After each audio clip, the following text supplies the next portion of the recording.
Hello everyone, how are you all? I hope you all are enjoying good health, good learning. आज हम लोग पढ़ेंगे the black aeroplane. The black aeroplane आपको मालूम है ये आपके इंग्लिश चैप्टर में फर्स्ट फ्लाइट में चैप्टर 3 का सेकेंड पार्ट है.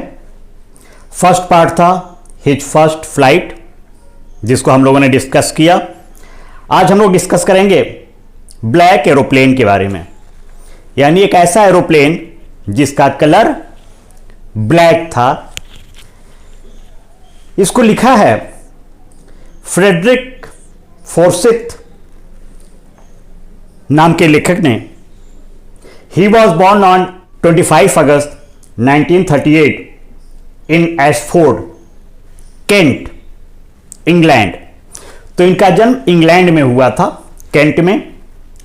ही was educated at Tonbridge school and later joined the university of Granada in Spain. Spain में भी इनकी शिक्षा दीक्षा हुई.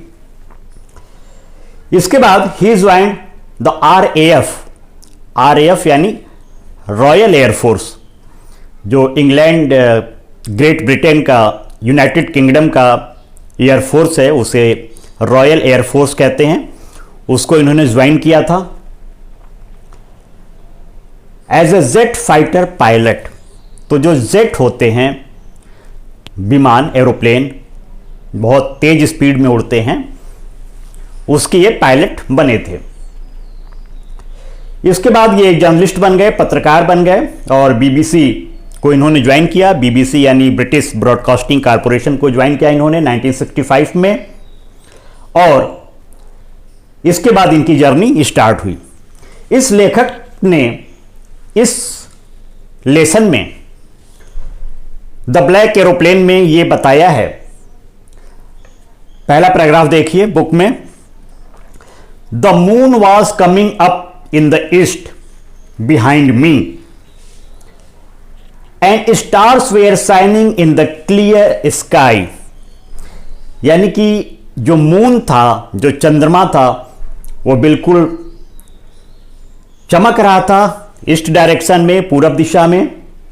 और बिल्कुल जो शाइनिंग थी, जो चमक थी, वो मेरे ऊपर आसमान से, आकाश से आ रही थी. एक बात ध्यान दीजिए कि ये जो विमान उस समय उड़ा रहे थे, वो विमान था DS-088. तो ये उस विमान को फ्रांस से इंग्लैंड की तरफ जा रहे थे. क्योंकि इंग्लैंड इनका नेटिव कंट्री था, तो फ्रांस से ये इंग्लैंड की तरफ जा रहे थे. तो ये बहुत सोच रहे थे कि मैं इंग्लैंड में जाके रॉयल डिनर करूंगा या रॉयल ब्रेकफास्ट लूंगा. और इस विमान को लेकर के जब ये उड़े तो मौसम आपने देखा कि बहुत साफ था. लेकिन कुछ दूरी पे जाने पे, पेरिस से करीब 150 किलोमीटर जब ये आगे बढ़ गए, तो मौसम थोड़ा करवट लेने लगा. मौसम ने थोड़ी करवट लेनी स्टार्ट कर दी. और अब ये सोच रहे थे कि जो घने बादल आ गए हैं, बिल्कुल माउंटेन की तरह लग रहे हैं ये बादल, इसको कैसे ओवरकम किया जाए. क्या मैं फिर से अपोजिट डायरेक्शन में उड़ जाऊं, फिर से फ्रांस की तरफ चला जाऊं. लेकिन इन्होंने डिसाइड किया कि ये वापस फ्रांस की तरफ नहीं जाएंगे, बल्कि इंग्लैंड की डायरेक्शन में ही उड़ेंगे. इनका संपर्क टूट गया. जो ATC होता है, एयर ट्रैफिक कंट्रोल, उससे इनका संपर्क टूट गया. अब ये विमान को लैंड कहां करेंगे. विमान में जो फ्यूल था, जो पेट्रोल था, वो भी दिखा रहा था कि मुश्किल से 10 मिनट तक इनका विमान आसमान में उड़ सकता है. ये बहुत परेशान, हताश, अब क्या करें. तब तक इन्होंने देखा कि आसमान में एक ब्लैक एरोप्लेन आया और ब्लैक एरोप्लेन के पायलट ने वेव किया कि तुम मुझे फॉलो करो। इनको ऐसा लगा, फ्रेडरिक जो पायलट थे, कि उस विमान का जो पायलट था ब्लैक एरोप्लेन का, वो इशारा किया कि तुम मुझे फॉलो करो। और ये क्या करते, इनके पास और कोई विकल्प था नहीं, इसलिए इन्होंने उस ब्लैक एरोप्लेन को फॉलो करना, पीछा करना स्टार्ट कर दिया। और इसके बाद करीब 10 मिनट के अंदर वो विमान चला गया और इनको रनवे दिखाई दिया। जहां पे एरोप्लेन लैंडिंग करते हैं वो रनवे इनको दिखाई दे गया। रनवे पे आपको मालूम है लाइट वगैरह बहुत होती हैं, तो पायलट को आसानी होती है विमान को लैंडिंग कराने में। और इन्होंने बहुत आसानी से अपने विमान को उस एयरपोर्ट पे लैंडिंग करा दिया। अब इनकी जान में जान आई, क्योंकि यदि वो ब्लैक एरोप्लेन नहीं होता तो कुछ भी हो सकता था, दुर्घटना हो सकती थी और हो सकता है कि इनको पैराशूट की मदद लेनी पड़ती। ये विमान से इजेक्ट हो जाते पैराशूट और विमान तो निश्चित रूप से डिस्ट्रॉय हो गया होता। तो यही सब सोच करके इन्होंने सोचा कि उस पायलट को धन्यवाद दे दें।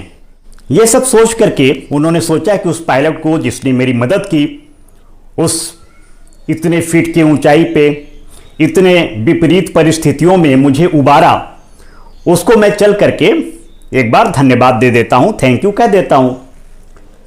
तो ये एयर ट्रैफिक कंट्रोलर के पास गए, उस लेडी से पूछे कि मेरे विमान के आगे जो विमान था उसका पायलट कहां है, मुझे उसे थैंक यू कहना है, मुझे उसे धन्यवाद देना है। तो उस एयर ट्रैफिक कंट्रोलर ने कहा, उस महिला ने कहा कि आसमान में तो सिर्फ आपका ही विमान था और हमारे रडार में और दूसरा कोई विमान नहीं था, आपके विमान को छोड़ के।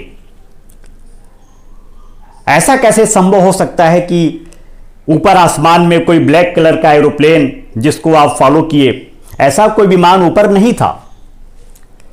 तो फ्रेडरिक बहुत आश्चर्य में पड़ गए, ये कैसे हुआ?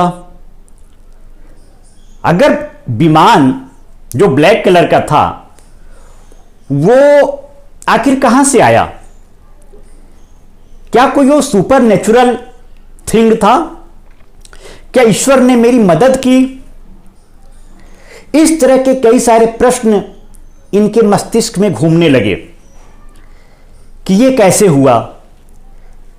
ब्लैक एरोप्लेन जिसको मैंने देखा, जिसके पायलट ने मुझे वेव किया, जिसके पायलट जिस विमान को फॉलो करते हुए मैं बहुत आसानी से इस एयरपोर्ट पर लैंड किया, और ये लेडी कह रही हैं कि मेरे विमान को छोड़ के उस समय आसमान में इनके रडार में कोई दूसरा विमान नहीं था।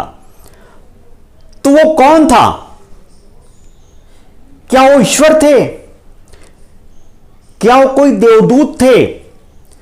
क्या वो मैसेंजर ऑफ गॉड थे? वो था कौन? उस ब्लैक एरोप्लेन में था कौन? और वो ब्लैक एरोप्लेन ही क्या था जिसने मेरी इतनी मदद की? और इस पे ये कहानी खत्म होती है। इसीलिए इसको मिस्टीरियस स्टोरी कहते हैं कि निष्कर्ष पाठकों के ऊपर, रीडर्स के ऊपर लेखक रख देता है। अब आप सोचिए कि उस पायलट की मदद इतने फीट ऊंचाई पे, इतने विपरीत परिस्थितियों में, इतने खराब मौसम में किसने की? आपको क्या लगता है कि वो ब्लैक एरोप्लेन क्या था? उसका पायलट कौन था? आपको जो भी लगे वो कमेंट करके मुझे बताइए कि आपका इस पर क्या ओपिनियन है, क्या विचार है।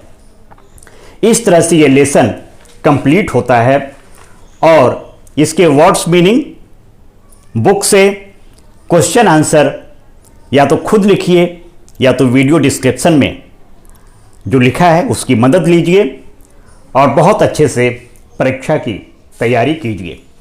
Happy learning.